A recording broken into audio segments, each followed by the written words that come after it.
Magandang hapon mga bata! Bahagi pa rin ng pinag-aaralin natin ngayong buwan ay tungkol sa paghahanda at mga paraan upang tayo'y manatiling ligtas, lalo na kapag tayo ay naglalaro. Pangalawa sa tahanan ay ang paaralan sa madalas nating puntahan sa araw-araw at kasama ang ating mga kaklase sa paglalaro. Pero habang tayo ay naglalaro o gumagawa ng mga activity sa school, may mga panganib din ba tayo dapat na iwasan? Kaya naman, tinanong ko din yan kay Dr. Lady Ann. Tara, samahan niyo ako! Good afternoon po, Dr. Lady. Magandang hapon din. Paano po kami mapananatiling ligtas sa oras po na kami ay nasa school? So, usually, accidents nag-occur sa children most of the time nasa playground. O kaya naman, around dun sa mga tinatawag na fixated na objects. Minsan, yung mga puno lang or yung mga bato, nagkakaroon ng injuries yung mga bata doon. Minsan, nababangga sila sa trees o kaya naman nagbabatuhan ng bato.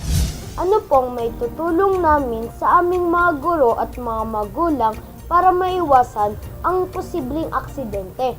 Para maiwasan yung mga aksidente na yon, sige tayo mga bata, kailangan maglalaro lang after ng school.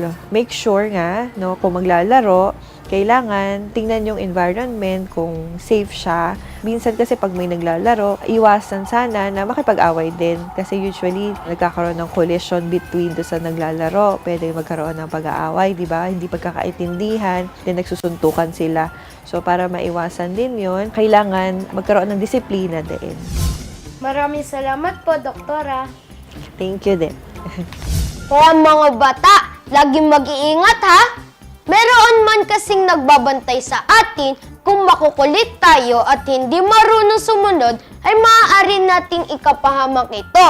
Kung may bili ng Biblia sa atin sa Efeso 6:1-3. Mga anak, magsitalima kayo sa inyong mga magulang sa Panginoon sapagkat ito'y matuwid.